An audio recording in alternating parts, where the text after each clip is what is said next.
And we're back, and you are listening to Villaincast, BJJ Anti-Heroes with myself, Chris, the Villain Pains, and Naki, El Jefe, Arshed. And welcome to Reap the Week.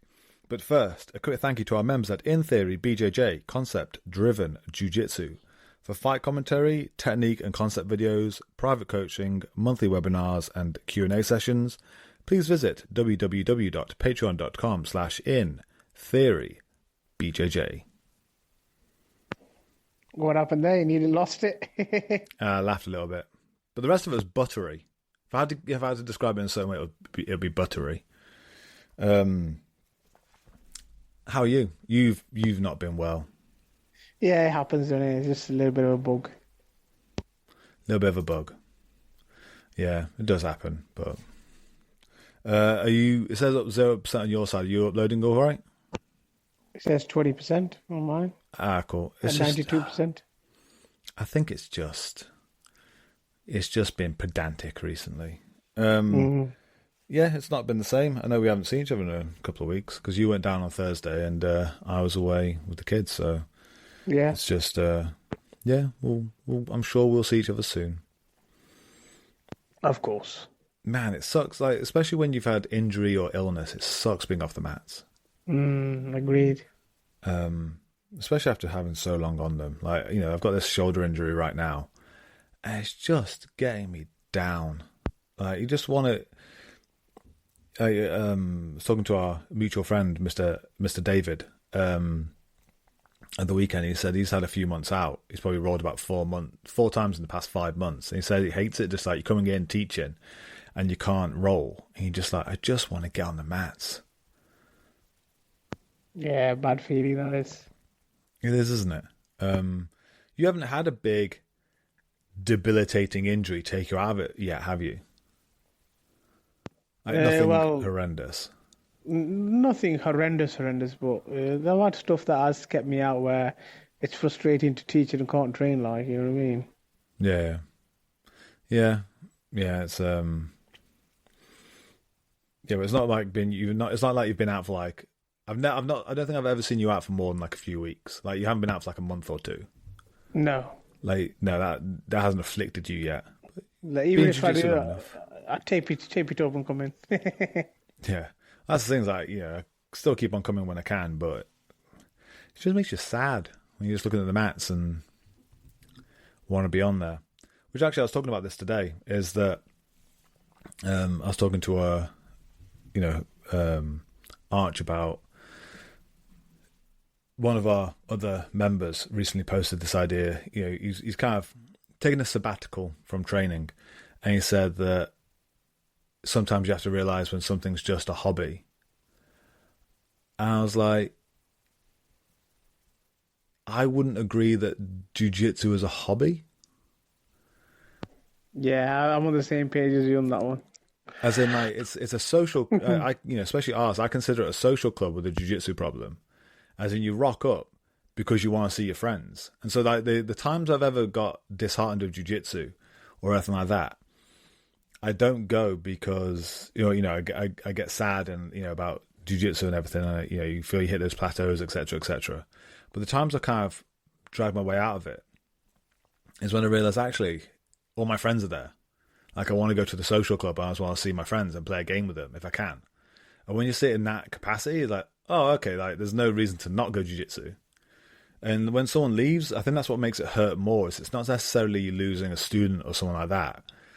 It's because you're not seeing your friend as much. Like, you've had a friend leave the friendship group. And that sucks more than having a student leave. Like, someone who's just like, coming for jiu-jitsu and then they leave. You're like, no, it's like we're a bunch of friends, and then you have new people start and they become new friends. Yeah. Yeah, it's not a hobby. It's a social club with a jiu-jitsu problem. Yeah. And that's a healthier way of seeing it anyway. There are some questions awaiting us. First one, you can for me, not a lot for me to say on this one, but you, however, do you do any weight training /strength and conditioning, which is functional to BJJ? I wouldn't like. This is. I'm gonna start now. So. Is this bit set off Naki? Yeah, because I was talking about this earlier on today. In one of my privates, they were talking to me about this, like a weight training split to training, and how training one part of the whole, whether you're doing skill or strength, and how important is doing certain whatever. And I was like, strength training is important, like, but you know how you got this new fad. Like you see these new exercises being created by these Instagram grappling coaches and MMA coaches and conditioning coaches who make you do these weird movements. Like strength training has been around for years and years and years and decades and centuries. Like, so humans, like the compound movements are still the compound movements. Like where you develop strength is still how you develop strength. And I was like trying to explain to him, like, you don't need to do any kind of creative stuff that you see online, or especially on these days on Instagram, like to get better at grappling or jiu-jitsu. To get better at grappling or jiu-jitsu, you do more of that. So like, if you want to do MMA, you do more MMA, or whether you're doing boxing, you do more boxing. The strength side of it can come, it supplements it, and there aren't like a million different ways like of making yourself stronger. You know what I mean? So I was just trying to get that across to him. So I'm kind of glad this question came up because it kind of gets like, you sometimes read things like how people are doing and trying different things is good, but like you get stronger a certain way, certain reps and rep ranges and weights that you have to do to get stronger. But yeah, if it's people always trying to reinvent the wheel, man, it's not good sometimes. No, and especially with a lot of the stuff we've been doing recently about postural alignment and understanding your back's role in keeping your body strong, like core strength. Just having a generally strong physical fitness, just all the things that you'd want to be strong, like, as in like all the ways you'd make yourself strong come in helpful in jiu-jitsu. Like I've not met someone who is strong and then gone, yeah, that's holding you back in jiu-jitsu. Nope. Like if you're strong, it's a problem. It's a strength-based game. That's why we have all these things about weight divisions and gender divisions and age divisions, because strength plays a massive factor.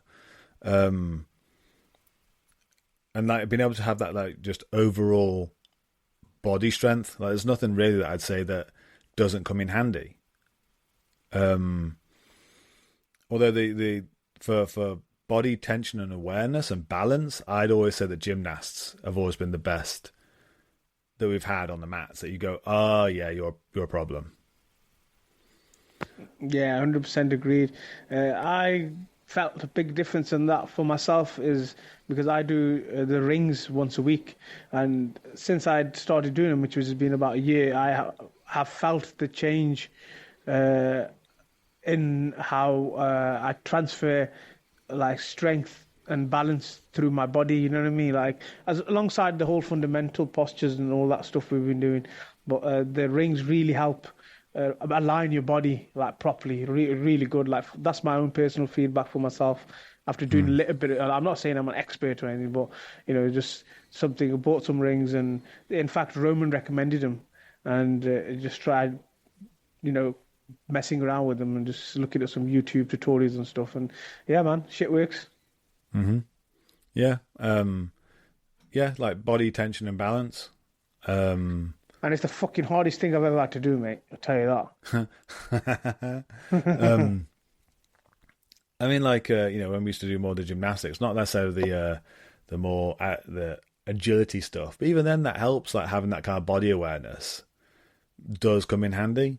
Like when we used to do the flip arounds and cartwheels and stuff, like there is benefit to having that kind of body tension that allows you to put yourself in the air in that way and not collapse into a puddle.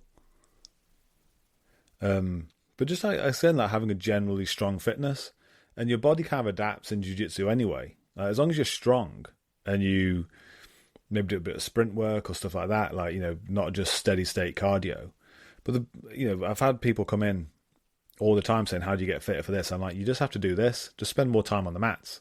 If you can't spend time on the mats, just go get stronger. And then as soon as you can get back on the mats, train more of this, roll more. And there's actually one of the things about this whole structural thing, about breaking someone's structure and breaking someone's posture. If my back can support silly weights, like, strong bench, a strong deadlift, a strong squat, a strong row, if my back is strong, what is the chance of you breaking it, like breaking my posture, of generating enough force? If it can survive, if it can brace me through all those movements, what are the chances of an opponent busting it? Very little. Yeah, it's a tough one, because obviously, yeah, it's not going to be easy. No, as soon as and this is the thing with everyone, like all these people who've got coming through, as soon as you give them right, create this kind of awareness of your structure, they all become really difficult really quickly. And the only thing that kind of goes wrong for them is their discipline. I can't break any of them. I'd have to really up the level of violence to get through them. And if they stay strong and postured, there's not a lot I can do to any of them, because they're all kind of a regular human being with a regular amount of fitness can create enough structural strength to withstand some silly weights, and more than what I'm going to be able to inflict upon them. The only thing that then changes is their discipline as they're moving, or if I can interrupt their discipline through balance breaks. But most of the time, that's really hard. Yeah, agreed. But yeah, go back to the original question. Yes, strength train, do it. Yeah, I used to do a bit of sprint training when I was a younger man and not as tired as I am. And I'd keep general kind of strength training in the gym, but in general, I'm more aware of keeping my posture through motions now. Whatever I'm doing in the gym, just making sure I'm focusing on my back as I'm doing every kind of lift. Because I'm as long as I can brace myself through here and get this strong and do every movement correctly, it's really going to help me in jiu-jitsu. Yeah, I do the same now. Not get slack. I'm cool. If I can be disciplined, then this is going to be problematic for everyone. I don't think I do a single workout where there isn't any back in there anymore. There has to be some kind of back in there. It's all about posture. Even no matter what I'm doing, be it bench or whatever, everything is just structurally strong before I start lifting. Yeah. Next question. It was addressed to me, but what do you like to do? I'm going to put it to both of us. What do you like to do when traveling?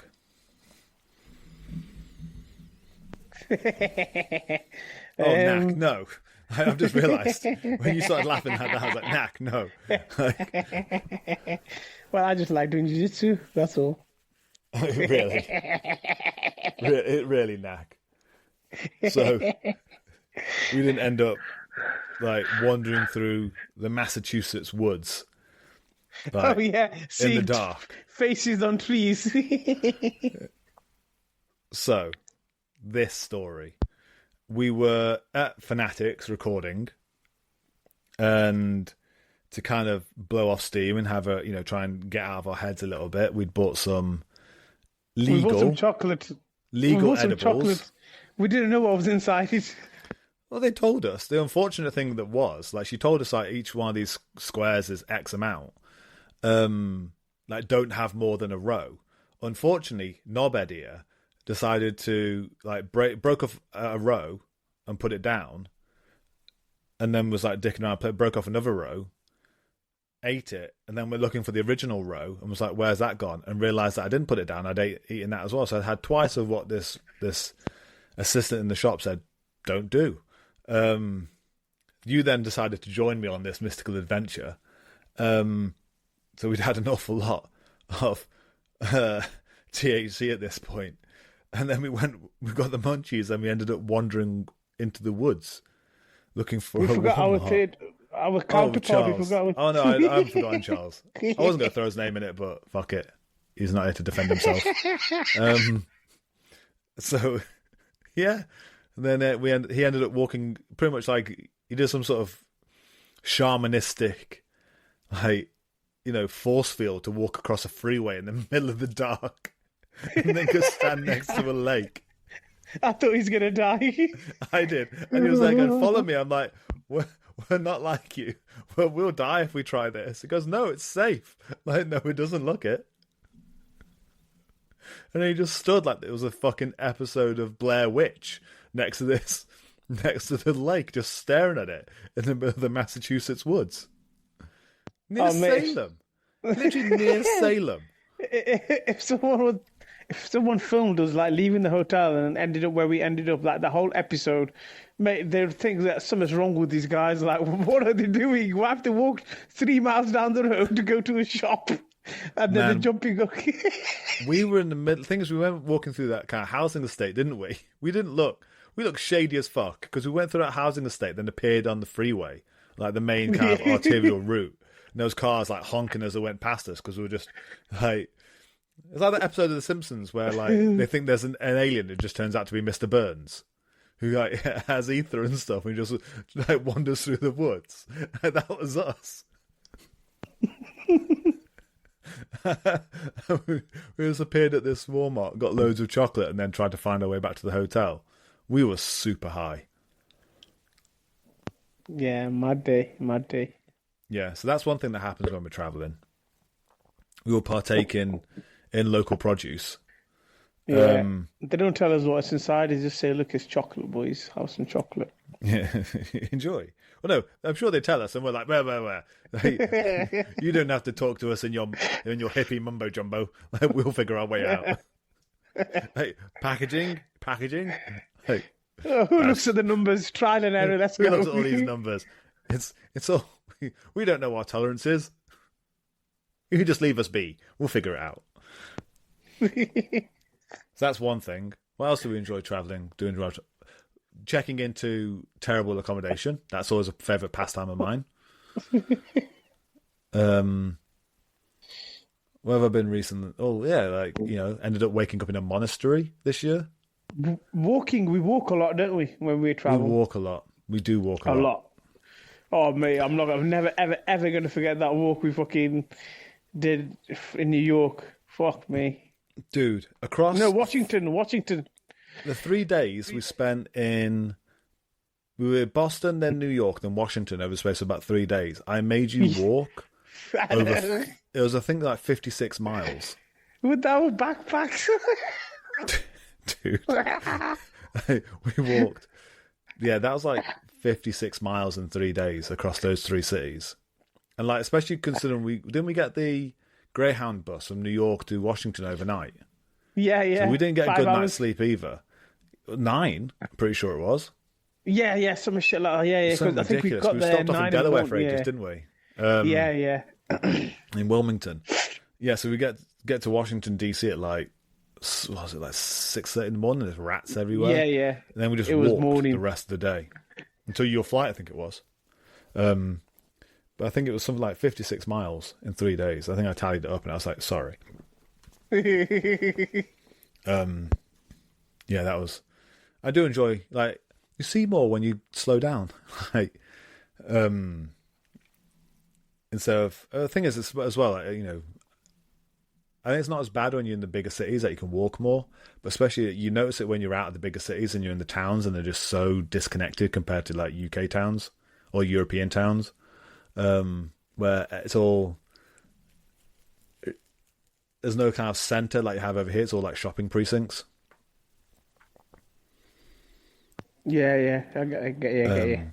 So end up you just walking down these and they've got no sidewalks. You just end up walking down the freeway for like or like highways for like silly amounts of time, and then then people honk at you and you're wondering why. It's because you're European. But I think I remember the first time we ever went away together. I think it was Berlin. I think we went about 9 miles. I think you said to me that day, like, I don't think I've ever walked this much in like one evening. Because we walked 9 miles around Berlin. Yeah, walking. I think if I get trapped in cars, it kind of frustrates me because I'm like, I'm obviously grateful for being driven around, but I'm like, I do like to explore. Or when we're trapped in a certain area, like yeah, like every time we go and do the Whoopass camps and we go stay at Raoul's in Almira, like there's nothing in Almira. Like, you are trapped at Raoul's, and like the times where we haven't been there, me and you've gone like, we'll get a hostel in town, and we end up in some sort of shady fucking cafe at like 1 a.m. Yeah. That's more our style. Getting patted down by some sort of big Dutch fella before we go into a cafe. That's more our thing. Trying to find good food. That's always a thing, like local cuisine. Like I was trying to find whatever the local thing is. We had some good food when we were in Massachusetts, if I remember. Yeah. Yeah, I feel that's a good rundown. I try and always see like the local thing. I always look up online before I go anywhere. What is the local food? What is their like dish they're most famous for? And I'll go find it. Or like regular sightseeing. Not always taking drugs, although that seems to happen more often than not. That gets offered. I think one thing about traveling as well, unless it's heavily illegal or there's a chance you may die, I try and avoid saying no to anything. That's a pretty broad, that is, Chris. Pretty broad. Well, no, as in like, within reason, but it's because no is the easiest thing to say. Like, it's easy to, like, knee jerk and go, if someone says, oh, do I try this? No, I'm all right, thanks. Instead of going, yeah, fuck it. Like, why not? I think it was like one of the first times I did it, I was actually in Israel, and, with the gym there, and they were, nice people. And they're like, should we go surfing? I was like, I've never been, why not? And he went, okay, just so you know, it is jellyfish swarming season. I was like, okay. He went, if you fall off, it may sting. Like, oh, cool. So, and when he said swarming season, I mean, like, I don't think you could go more than 2 or 3 meters without meeting a jellyfish. Like, and there was so many jellyfish in the water. Like, there was so many, like, broken stingers in the water. The water just stung your skin the second you got in the water. And like I say, you got stung by jellyfish all of the time because there were thousands of them. You couldn't go a couple of meters without seeing one. And so you learned to surf really quickly because if you fell off, you just got stung to death. Like, I must have come out my, like, all my exposed skin had been stung, like, all over. Wow.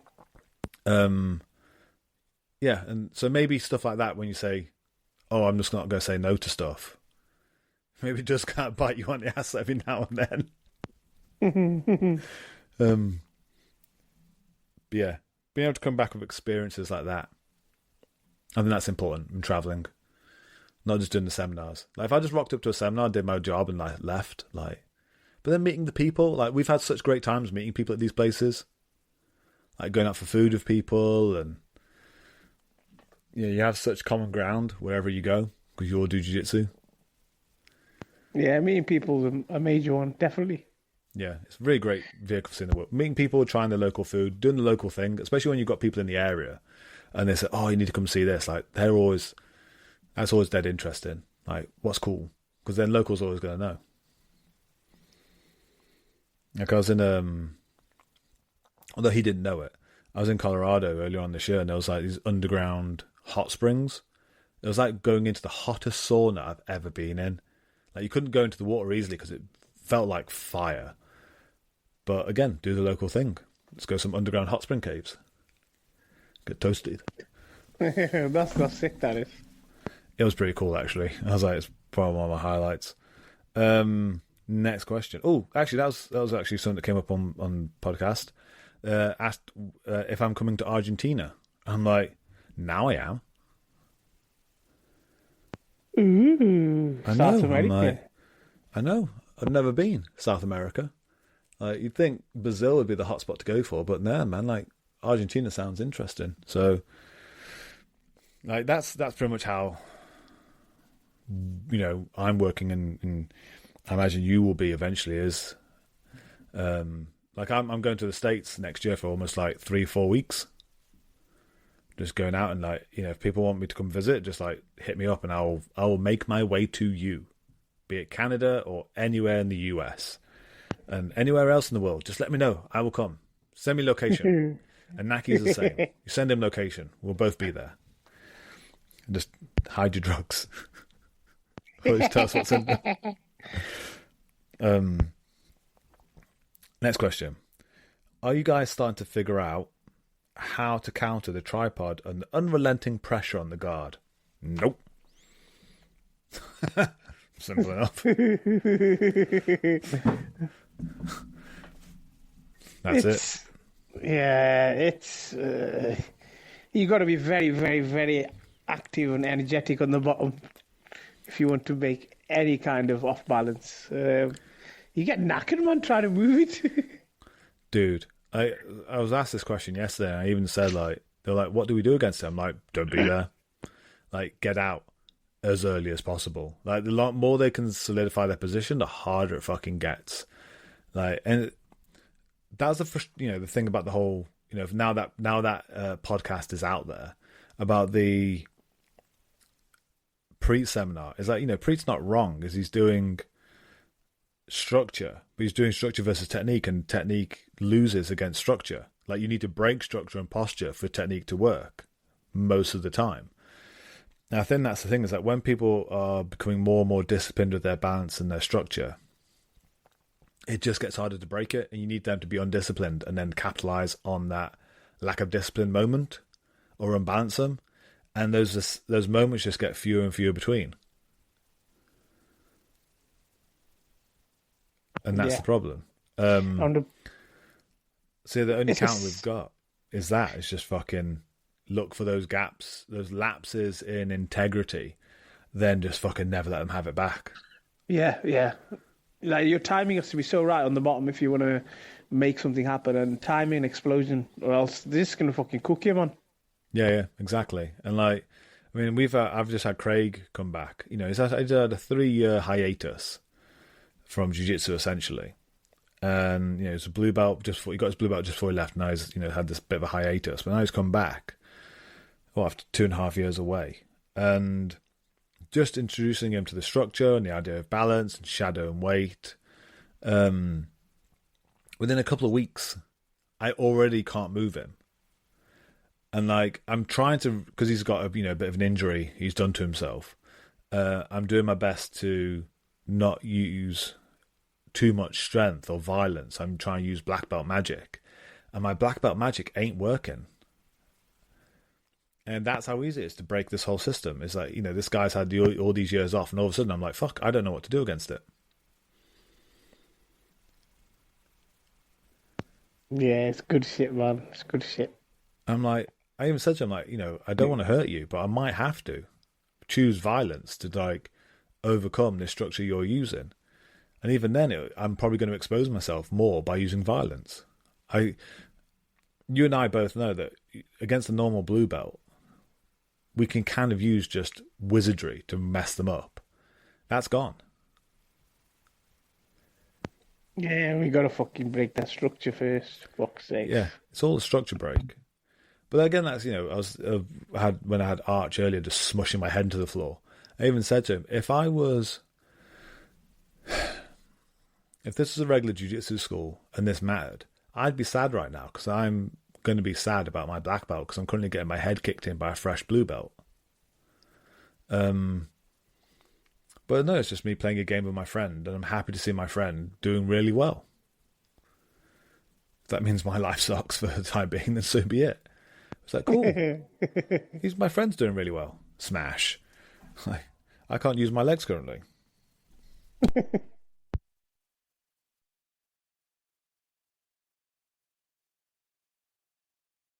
I think that's it for questions, Nak.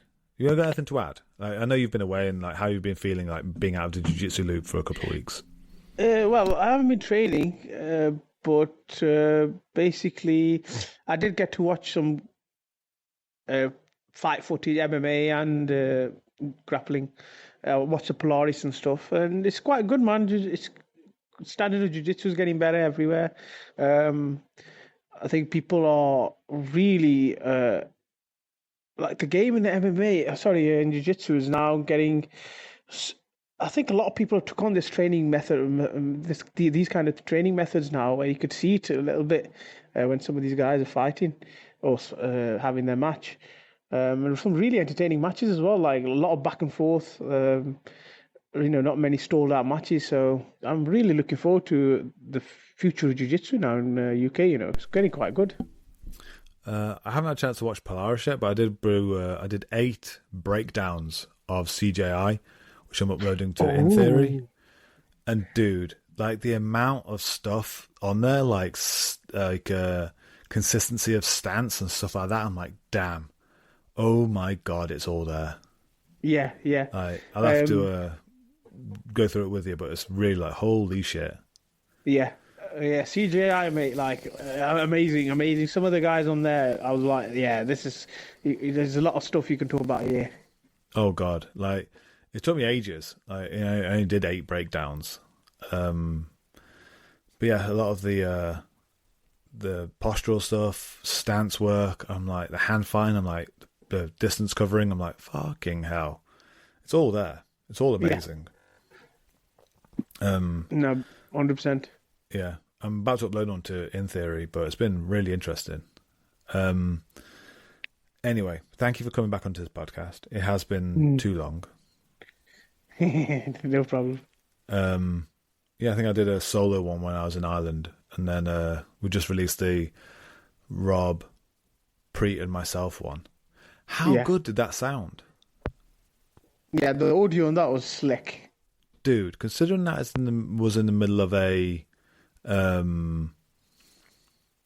gym with echo, I was like, damn, like that's some seriously good work on that one.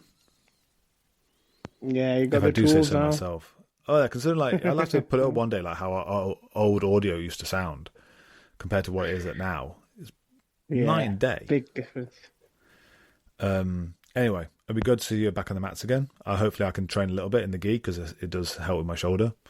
And I'll see you on Thursday, sir. Yes, no problem. See you Thursday. Have a good night, dude. And you.